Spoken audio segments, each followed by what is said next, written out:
Gravando. Bom dia. Mais uma semana começando. Vamos para a nossa terceira semana. Não, quarta semana. Quarta semana. E hoje a gente continua falando do René Descartes. Ou a gente começa para valer a falar dele. Na semana passada nós falamos um pouquinho sobre o racionalismo e comentei brevemente sobre a importância do Descartes dentro do nascimento do racionalismo, de como ele é considerado o pai desse movimento e considerado o pai da modernidade também, porque ele muda a pergunta em relação ao conhecimento. Até a época dele, a preocupação pela verdade tinha como pergunta a própria essência da verdade, né? O que é a verdade? E o Descartes ele muda a pergunta, ele fala que antes de se perguntar pela verdade é preciso se perguntar como chegar até ela. Então, essa é a grande virada que o Descartes traz para a filosofia da época, e aí a gente tem a origem então da filosofia moderna e a teoria do conhecimento da filosofia moderna. O Jonatas comenta aqui que o Renezão é muito parça. Hoje em dia, né? Mas na época ele sofreu um bocado. Sofreu um bocado. Ele é um desses revolucionários, né, do pensamento, que quando vivo, porque você fala coisas diferentes, você é perseguido e depois que você morre, você vira um herói. Assim como foi com Sócrates, como foi com Galileu, enfim, vários pensadores. Mas hoje em dia ele é parça. E o Pedro Lucas pergunta o que eu acho da filosófica disputa de pênaltis ontem na Supercopa. Eu não achei filosófica não, achei bastante técnica, né? Achei muito boa a disputa, cobranças muito bem feitas. Ainda que as últimas cobranças tenham sido efetuadas os jogadores erraram assim de maneira feia, mas não é à toa, né, que eles ficam por último para bater, né? Porque se eles batessem bem, eles seriam os primeiros, não seriam os últimos. É por isso que geralmente o goleiro é o último a bater o pênalti, porque afinal de contas o goleiro não chuta a bola. Mas achei muito bom, achei muito legal. Eu fiquei bastante feliz em ver um bom jogo de futebol no Brasil, que é difícil, né, ter um bom jogo de futebol. Achei um bom jogo, achei um bom jogo. Achei o Flamengo bom, achei o Atlético bom. Dá até uma falsa esperança, né, de que a gente vai ter um futebol maneiro esse ano no Brasil, mas infelizmente a gente não vai ter de novo, né? A gente só tem 2 times que jogam bem, assim, 3. Fortaleza também jogava direitinho. Bragantino, 4, né? Mas de resto é uma tragédia, né? O futebol no Brasil é uma tragédia. Infelizmente, né? Mas se eu fosse atleticano ou fosse flamenguista, eu ficaria bastante feliz com o resultado. O resultado não no sentido de ganhar ou perder, né? Mas de como os times se apresentaram. Achei legal. Achei um bom jogo. O Jonathan comenta aqui que é aquela coisa que você dá um valor quando não tem mais. Em relação ao Descartes, né? É, não é só isso também, né? As ideias elas demoram para encontrar brilho, né, Jonatas? Porque toda vez que você traz uma ideia nova, você questiona a maneira como as pessoas enxergam o mundo, a maneira como as pessoas vivem as próprias vidas, a maneira como o poder ele ele se desenvolve nas relações entre as pessoas, entre as sociedades. Então, uma ideia nova é sempre complicada, né? Não é à toa que as sociedades, elas sempre têm uma tendência a serem conservadoras, né? Porque é melhor manter as coisas do jeito que estão, porque pelo menos a gente sabe como as coisas funcionam, do que arriscar uma mudança e não saber o que essa mudança vai gerar na gente, né? Então toda mudança é incômoda, toda mudança incomoda, gera insegurança, né? Então uma ideia nova, ela sempre traz insegurança. E as pessoas que trazem as ideias novas, elas são vistas como pessoas perigosas, né? Porque elas estão tentando mudar as coisas. Por mais que as coisas não estejam muito boas, mas é melhor manter do jeito que está, porque a gente conhece, do que mudar e não saber o que vai acontecer, né? Então, pessoas como Descartes, como Sócrates, como Galileu e tantos outros pensadores novos, como Marx, Foucault, todos esses pensadores, assim, falando da filosofia, né? Falando da filosofia. Todas essas pessoas, no princípio, são perigosas.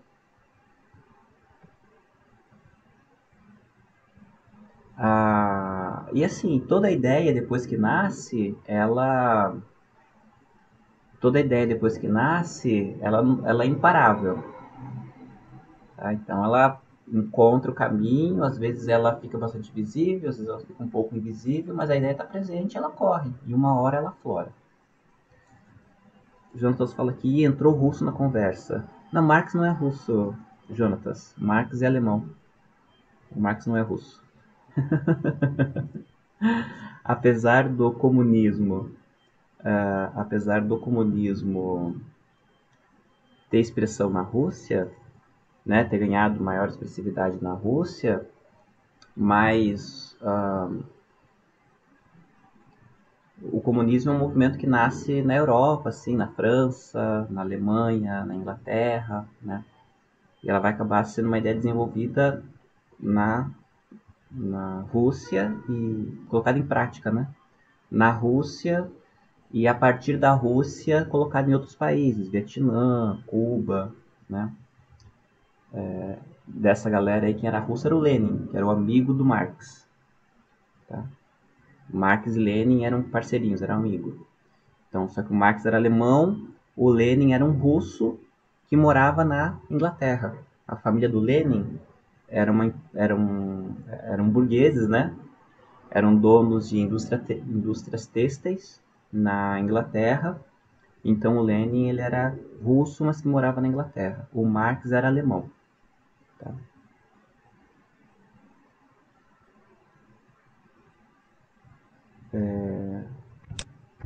Alguém falou aqui, Gabriel Lanz, nazista. Não, Marx não era nazista, porque o Marx viveu antes do nazismo, para falar bem a verdade, né?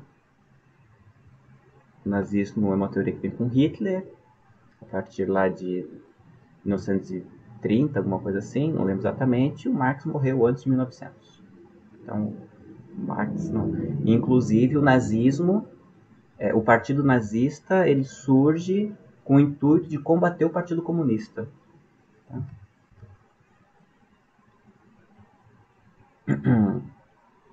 O Jonathan disse que o comunismo na Alemanha não foi muito legal. Nem teve comunismo na Alemanha. O Jonathan fala ironia, um burguês aplicando o comunismo. Mas é interessante, né? Tem um filme, não sei se vocês já viram um filme, recomendo muito para vocês entenderem como é que nasce o movimento comunista na Europa. O Jovem Marx, já viram? Eu sei que tá no Prime Video. Não sei se tem na Netflix. O nome do filme é O Jovem Marx. É muito legal o filme. Legal porque conta a história do Lenin, conta a história do Marx, conta a história da fundação do Partido Comunista, né, como surge o Manifesto Comunista, e conta a história dos vários movimentos que protestavam contra as condições de trabalho na Europa. Os anarquistas, né, aparece o Proudhon, né? O Proudhon é o grande nome do anarquismo daquela época, que tem a célebre frase, né? A propriedade é um roubo, a propriedade privada é um roubo. Então aparece todo mundo, aparece assim. Eles falam, né, um pouquinho de todo mundo. É um filme muito legal para vocês entenderem o contexto onde nasce o, o, as ideias comunistas, né?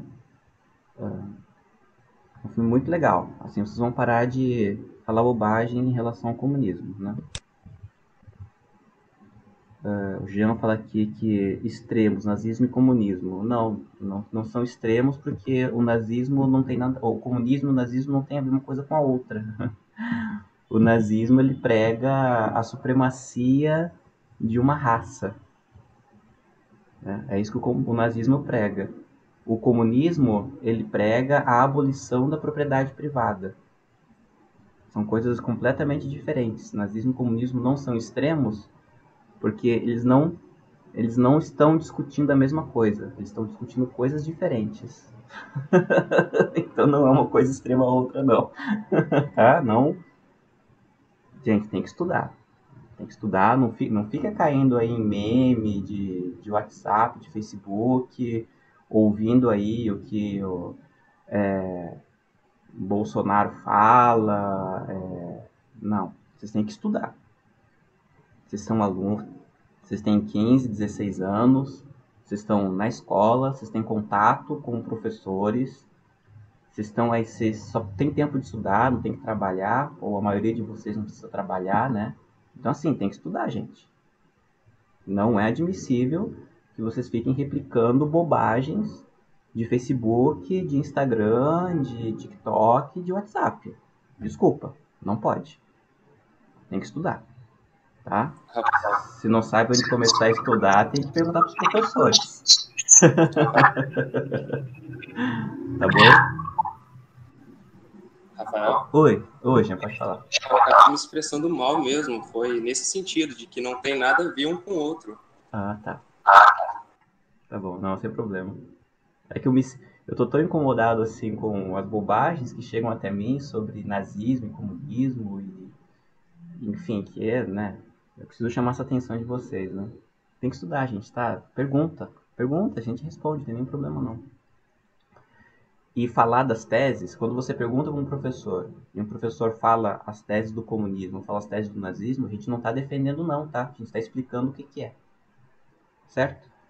Assim como eu falei de filosofia medieval sem ser cristão, eu falo do comunismo sem ser comunista, eu falo de nazismo sem ser nazista, porque eu sou professor, eu tô aqui para explicar para vocês as coisas, tá bom? Explicar as coisas não é defender as coisas, ok? Teve uma vez que aconteceu comigo uma coisa muito interessante. Eu entrei numa turma, aí eles queriam fazer um debate. Eu falei, ok, o que vocês querem debater? Ah, a gente quer debater capitalismo e comunismo. Aí eu falei, tá bom então. Vocês querem debater a partir de qual autor? Aí eles, como assim? Ué, porque assim, no comunismo tem vários autores. No capitalismo tem vários autores. Vocês querem partir da onde? Vocês querem partir a partir de qual problema? Como assim, Rafael? Eu falei, mas gente, a gente tem que partir de um ponto, né? Eu falei, vamos começar com uma pergunta anterior então. Vocês já leram algum livro comunista? Vocês já leram o Manifesto Comunista? Não. Vocês já pegaram o livro Manifesto Comunista na mão? Não. Então como é que vocês vão debater comigo se vocês não leram pelo menos o Manifesto Comunista? Vocês já leram Marx? Já pegaram um livro do Marx na mão? Não. Falei, então não dá para debater comunismo. Então vamos debater capitalismo. Vocês já leram Hayek? Não. Vocês já leram Mises? Não. Vocês já leram Bentham? Não. Vocês já pegaram os livros na mão? Não. Falei, então, gente, não tem debate, desculpa. Não tem debate. Vocês querem debater o quê? Texto de Facebook comigo? Não pode. Vocês estão assim, eu me sinto até. Eu me sinto até assim, ofendido. Porque eu fiz 4 anos de filosofia, eu fiz especialização, fiz mestrado. Para vocês virem debater comigo texto de Facebook? Não pode, gente. Se vocês querem que eu ensine, eu ensino. Agora, para debater, vocês têm que saber alguma coisa, vocês não sabem nada. Falei de coração aberto, assim como eu falo para vocês de coração aberto, né? Então, assim, se vocês querem aprender, eu ensino. Ensino de coração, né? Tô aqui para isso, além de gostar, né? Mas tem que buscar aprender, gente. Não pode ficar preso a texto de Facebook, de internet, a ficar ouvindo youtuber. Não pode. Não pode. Tem que procurar, sabe? Tem que perguntar para quem sabe das coisas, né? Professor de sociologia, professor de história. Tem professores de outras áreas que também sabem, né? Tem que ler o livro dos caras. Você quer falar mal de Marx? Tem que ler Marx. Você quer falar mal do Mises? Tem que ler Mises. Você quer falar mal do Olavo de Carvalho? Tem que ler o Olavo de Carvalho. Você quer falar mal do Descartes? Tem que ler o Descartes. Como é que você vai falar mal dos caras se você não conhece os caras? Você vai estar caindo em fofoca, tá? É assim que funciona a, a, a inteligência, né? A gente lê quem que a gente quer criticar. A gente não critica os outros porque os outros criticam. Enfim, só para fechar esse parênteses de que nazismo e comunismo não tem nada a ver uma coisa com a outra, tá bom? Eles falam coisas completamente distintas, tá? O nazismo, ele prega a supremacia de uma raça, bom? Então a raça ariana é superior a todas as outras. E quem não for ariano ou se submete aos arianos ou deve ser morto, tá? Uma coisa interessante do nazismo, e as pessoas não falam, é que o nazismo não perseguiu só judeus, mas perseguiu ciganos, perseguiu negros, tá bom? Não foram só os judeus que foram perseguidos, tá? Os judeus ficaram os mais famosos, mas eles mataram muita gente, principalmente ciganos, tá? Os mesmos ciganos que nós temos preconceito hoje em dia, tá? Enfim. E o comunismo, ele prega uma nova ordem econômica, baseada na extinção da propriedade privada, ok? É isso que o comunismo prega. O comunismo não... A doutrina comunista, ela não prega raça, ela prega o fim das classes sociais, a igualdade. Agora, se na implementação do comunismo os ditadores e os governantes perseguiram raças, perseguiram pessoas, é outra história. Mas a teoria comunista não prega perseguição de raças, tá? A teoria nazista prega, tá bom? É diferente. É igual na igreja, né? Se na igreja tem... Se na igreja católica, igreja evangélica, se tem padre ladrão, se tem pastor ladrão, se tem padre pedófilo, pastor pedófilo. O cristianismo não prega isso. Esse é um problema da maneira como as pessoas estão vivendo aquela ideia. Mas o cristianismo não prega isso, tá? Ah, uma igreja católica na Idade Média fez um monte de porcaria. É verdade, fez. Mas aquilo que a igreja católica fez na Idade Média, aquilo não é cristianismo. Certo? Não é cristianismo. Aquilo que o Hitler fez na Alemanha, aquilo é nazismo. Não é que o Hitler deturpou o nazismo. Não. O Hitler, ele implementou o nazismo. O nazismo é aquilo, certo? Por isso que o nazismo é condenado em boa parte do mundo, porque o nazismo é aquilo. Por isso que as ideias nazistas, elas são criminosas. Você defender o nazismo é criminoso, porque aquilo que aconteceu na Alemanha é a implementação do nazismo. Tá bom? Só para deixar as coisas bem claras assim. O Jonatas me zoou aqui. Sua ideia é sórdida e imoral e exprime toda a insignificância da sua evolução. Peço que não se dirija mais a mim. Não, nada a ver, Jonatas. Eu só acho assim. Poxa, não vem achar que ficar lendo texto de Facebook faz você saber alguma coisa, cara. Debate de Facebook não leva as pessoas a lugar nenhum, né? Tem que estudar, gente. Poxa, é um desrespeito. É um desrespeito os filósofos terem escrito tanta coisa para você ficar achando que o que os youtubers falam é ok. É um absurdo. Desculpa, não dá para aceitar. Não dá para aceitar. Não dá para aceitar que vocês se matam de estudar no IFE, né? Fazem trabalho à torta direito, leem um monte de coisa para ficar depois se alimentando do que o youtuber fala. Não dá. Bom dia, filha.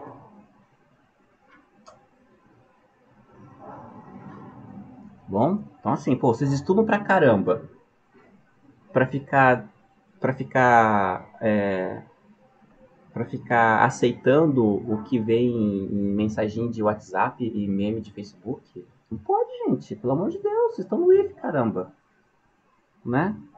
Caraca, os professores de história, de sociologia, eu não cobro tanto não, né? A professor de física, professor de biologia, enche vocês de trabalhos, né? Vocês se matam no trabalho para achar que isso é bobagem e acreditar em meme, em acreditar em textinho de Facebook. Porra, pelo amor de Deus, né? Não dá, não pode, é inaceitável. Vocês estão se torturando à toa no IF desse jeito. Ah, você usa a própria tela. Usa a própria tela. Bom, vamos voltar para o Descartes então? Depois dessa grande digressão, desse convite ao estudo, né? Poxa, vamos estudar de verdade, né? Vamos estudar sério.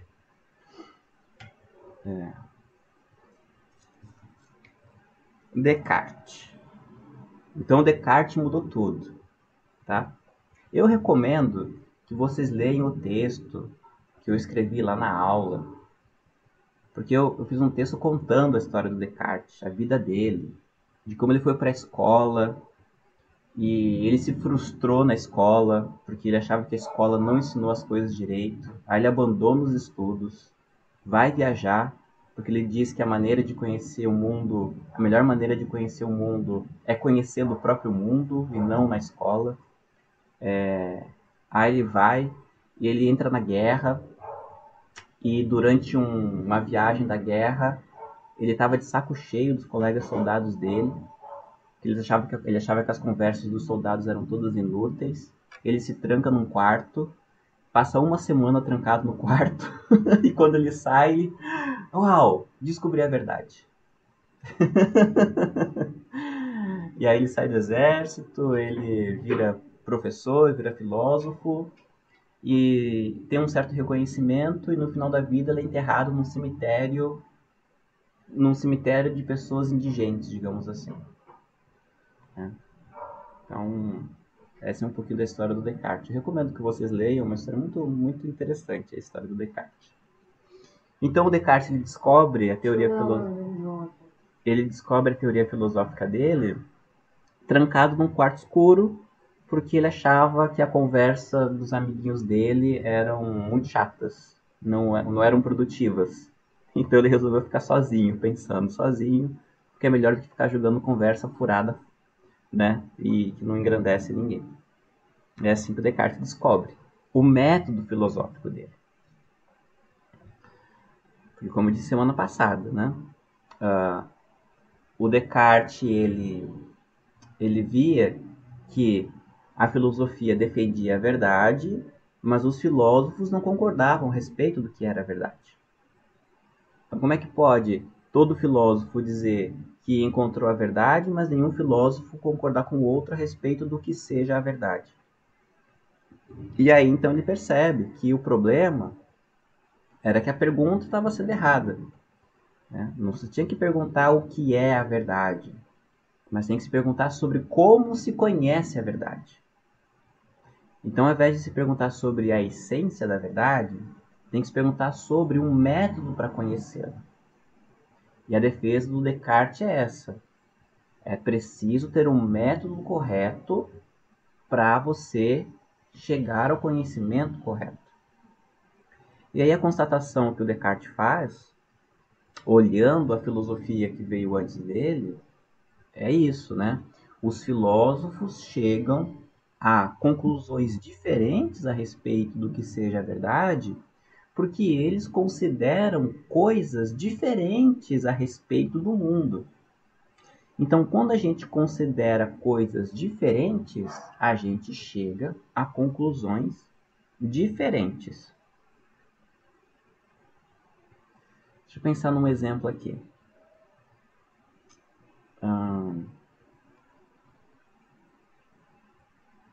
Um exemplo. Sei lá, né? Por aqui. A gente quer ir.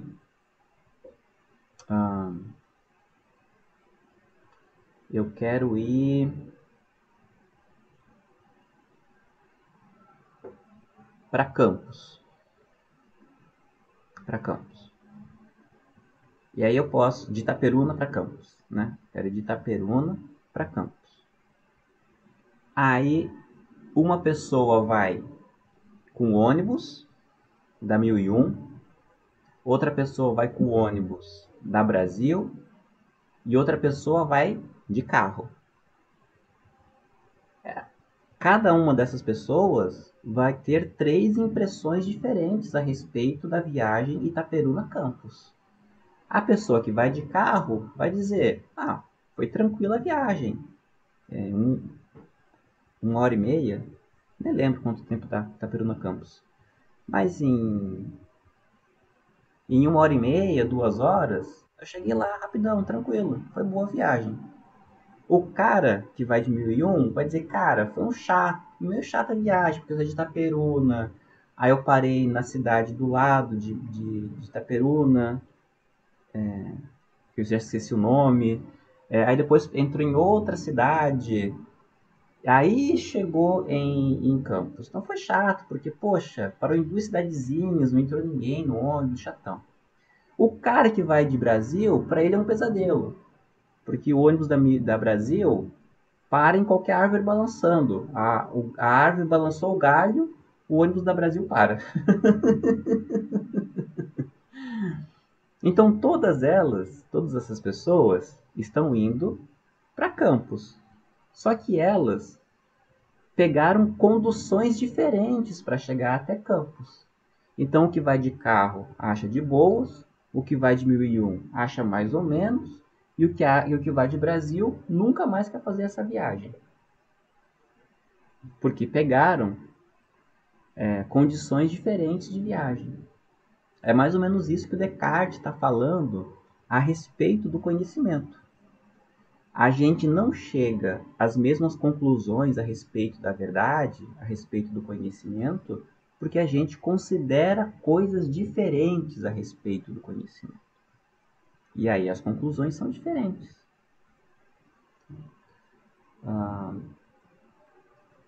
Eu, por exemplo, né, quando vou da minha casa para Itaperuna, ou quando eu ia, né, porque faz 2 anos que eu não vou mais, tem 3 caminhos diferentes para eu ir. Eu posso ir por Campos, eu posso ir por Muriaé e eu posso ir por Miracema, ali, Pádua, né? São 3 caminhos diferentes, né? Por um caminho leva 7 horas, por outro caminho leva 5 horas e por outro caminho depende como é que tá o tempo, né? O clima. Né?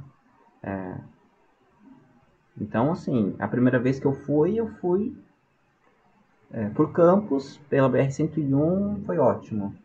Quando eu vou de ônibus é um tormento, porque são 7 horas de viagem, né? Então, assim, depende do caminho que você pega, você vai ter uma compreensão diferente das coisas, certo? Então, o que o Descartes fala? A gente precisa encontrar o caminho adequado. E se todo mundo percorrer esse caminho, a gente chega até a verdade. A gente conhece a verdade. E aí, o Descartes, então, ele diz assim, eu encontrei esse método. Claro que ele vai dizer que foi ele que encontrou, né?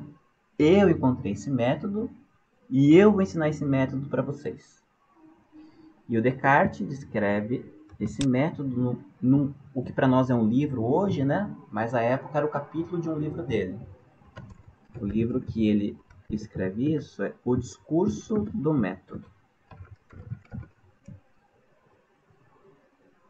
É um livro muito legal de ler, adoro esse livro.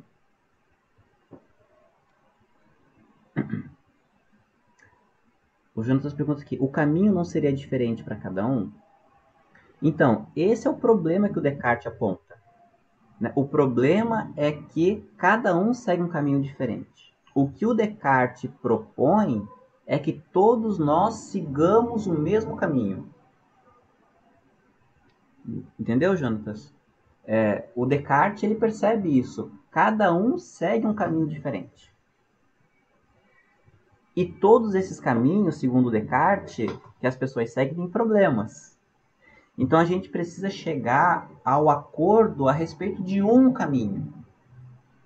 E a gente precisa encontrar um caminho que não tenha problemas. E quando a gente encontrar esse único caminho, que não tem nenhum problema, então, consequentemente, a gente vai chegar ao conhecimento da verdade. O que o Descartes propõe é justamente acabar com esses diversos caminhos e encontrar um caminho único. É isso que ele propõe. Um caminho único. Certo, Jonas? É isso que ele propõe. Essa é a ideia dele. É isso que ele propõe no livro O Discurso do Método. Nesse livro, ele propõe o caminho dele, que ele defende como sendo o caminho correto.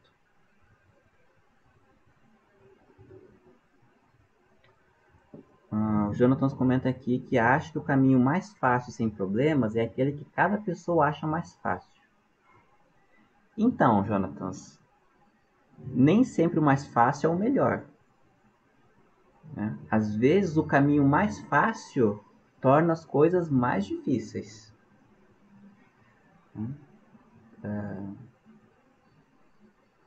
Vou dar um exemplo.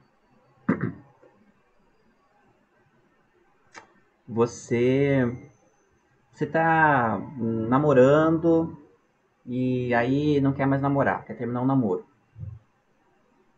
Bom, qual seria o caminho mais fácil para terminar um namoro?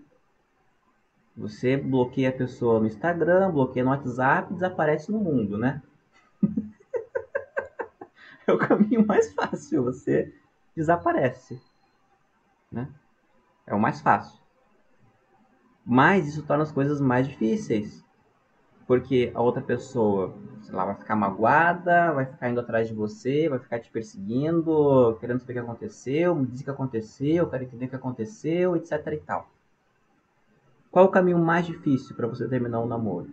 É você sentar com a pessoa e falar, olha, gostaria de terminar um namoro, porque eu acho que eu não gosto mais de você,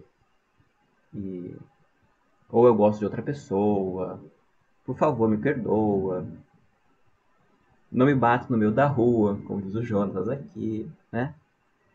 O mais difícil é você sentar e falar a verdade. Olha, eu não quero mais namorar.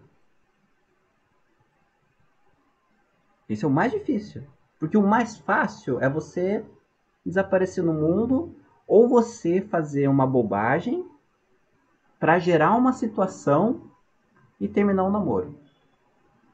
Não é assim que as pessoas fazem geralmente? Criam uma situação para gerar uma crise e aí você ter uma desculpa para terminar o namoro. O mais difícil é você sentar e falar, não quero mais namorar. Não quero mais ficar casado. É o mais difícil. Só que o mais difícil torna as coisas mais fáceis depois. E o mais fácil torna as coisas mais difíceis depois.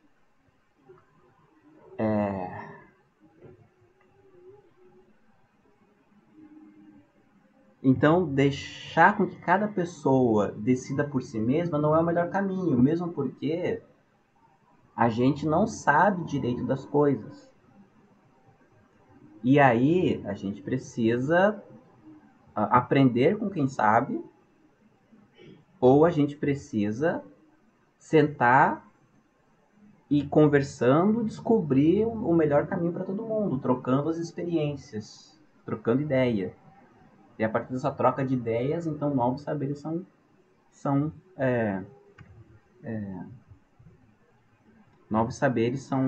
criados, né? Quer ver? Eu vou dar um exemplo também desse problema do que o Jonatas falou, né? Que o caminho mais fácil, sem problemas, é aquele que cada pessoa acha mais fácil. Vamos pegar aí a discussão que teve no Brasil sobre cloroquina.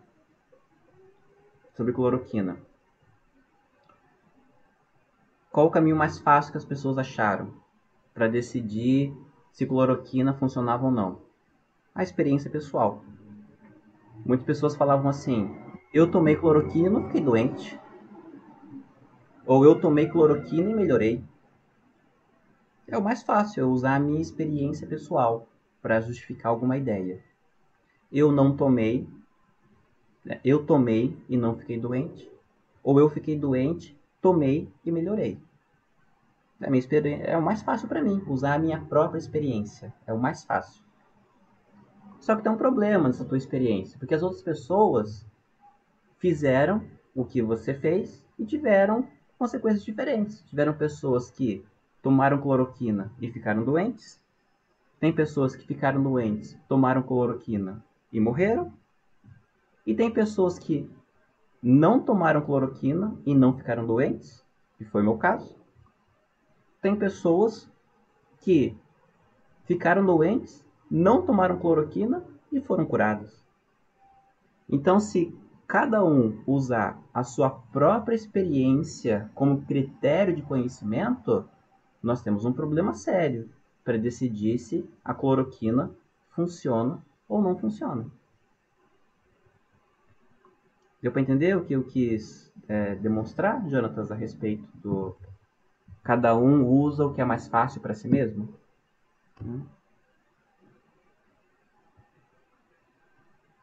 Nunca vi alguém que morreu depois de tomar cloroquina reclamar. Eu também não, né? Esse é um ponto a ser discutido, na verdade. Eu, hein? Desculpa quem morreu de Covid tomando cloroquina. Desculpa. Me perdoe. Que a gente pode aplicar assim também ao lance da fé, né? Justificar as coisas por meio da fé. Então, assim, sei lá, eu fiquei doente, fiz os meus rituais religiosos e melhorei. É o mesmo raciocínio, né? Se a pessoa diz, eu fiquei doente, não fiz os rituais religiosos e também melhorei. Então, no fim das contas, o ritual religioso funciona ou não funciona? No final das contas, partindo da experiência de cada um, cloroquina funciona ou não funciona? Tá? Por isso que na ciência, toda experimentação científica, ela tem que passar pela análise de outros cientistas. Por exemplo, eu fiz uma descoberta científica. Não adianta nada dizer assim, eu descobri. Eu tenho que pegar minha pesquisa e entregar para pessoas que entendem daquele conhecimento, porque elas vão testar a minha pesquisa para saber se ela está correta ou não. Então, quando tem as notícias lá no jornal assim, saiu um novo estudo sobre o coronavírus, porém, essa pesquisa não passou pela análise dos pares. O que eles estão dizendo? O cientista fez uma pesquisa, mas por enquanto essa pesquisa ela tem que ser avaliada pelos outros cientistas. Porque os outros cientistas vão ver se os dados utilizados estão corretos, se o cara aplicou corretamente o método e se as conclusões da pesquisa estão de acordo com os dados pesquisados e conforme a utilização do método. Entenderam? Então não adianta nada falar assim, eu sou doutor em física e descobri uma coisa nova. Não adianta nada. A minha pesquisa só tem validade se os outros cientistas confirmarem a minha pesquisa. No doutorado, tomara que vocês cheguem lá um dia no doutorado, eu faço a minha pesquisa e depois da minha pesquisa pronta, eu entrego uma pesquisa para uma banca de 5 pessoas. Essas 5 pessoas vão ler minha pesquisa e vão depois fazer uma prova oral comigo para ver se a minha pesquisa tem consistência ou não. Eu acho que vocês já perceberam isso, no Instituto tem isso também, né? Naqueles cursos que tem TCC, Informática e Química, tem TCC, né? Então você já deve ter ouvido essas conversas, né, no Instituto. Então os alunos fazem um TCC e depois eles têm que apresentar numa banca o TCC. Por quê? Porque essa banca que vai avaliar se a pesquisa feita está correta ou não está correta. É assim que a ciência funciona. Tá?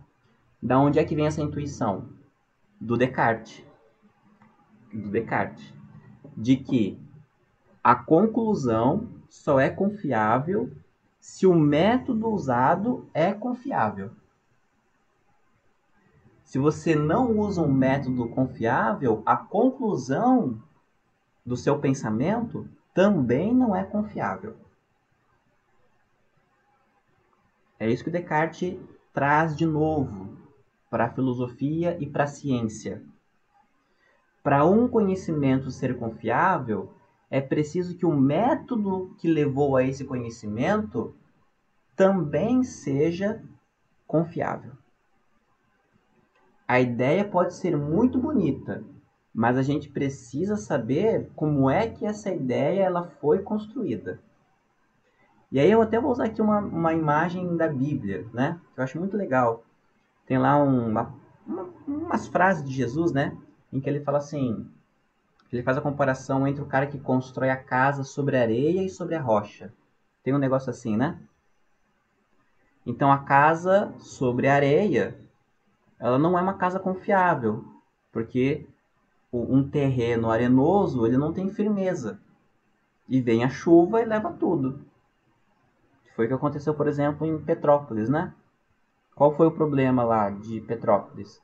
Choveu muito, as casas estavam construídas em terrenos que não tem firmeza, né? Era morro, choveu muito, molhou o solo, foi embora, foi tudo embora. Então, quando você constrói uma ideia em cima de um método ruim, essa ideia é uma ideia fraca. Quando você constrói uma casa em cima da rocha, pode chover o quanto chover. A estrutura está firme. Se você constrói a casa sobre a areia, quando esse terreno ficar molhado, a casa rui. Vem abaixo. É isso que o Descartes está falando. Uma ideia, ela só é confiável se o método que levou a essa ideia também for um método confiável. Certo? E um último exemplo, médico. O que é um médico confiável? É um médico que diz qual é a doença que você tem depois de ter pedido exames. Um médico que diz o que você tem só olhando para você é meio complicado, né?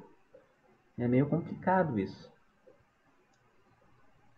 Como é que um médico ele vai saber o que você tem só olhando para tua cara?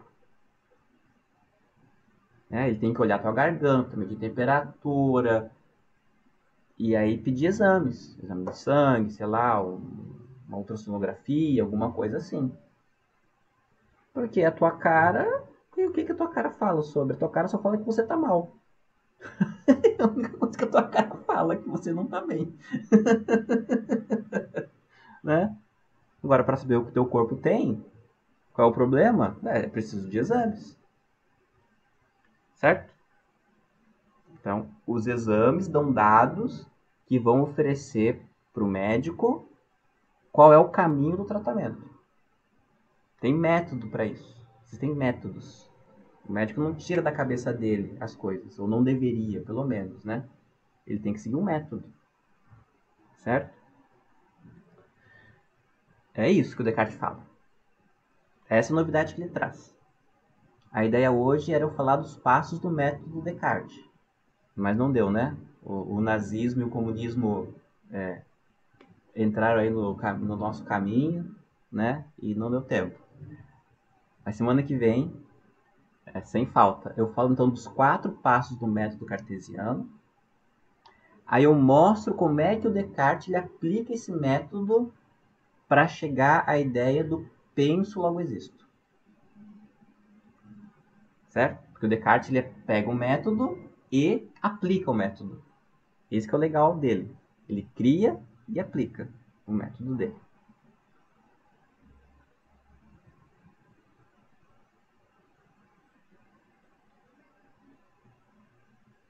Olha, Jonatas, na verdade, o pacote completo ele já vem desde que a gente nasceu, né? A gente, na verdade, tem que jogar esse jogo. Nasceu, tá no jogo. Se a gente não escolhe comprar ou não, é brinde. Vem de brinde. Nasceu, tá no jogo. Ferrou. Né? E é interessante que a gente nunca quer o game over, né? A gente vai até o final desse jogo. Isso que é o mais legal de tudo. É o mais legal de tudo. É aquele jogo que você sofre, mas não larga, né? É Dark Souls. Tipo assim, é Dark Souls. Você joga, morre toda hora, mas vai até o fim. Gente, até semana que vem. Se cuidem. Tchau, tchau.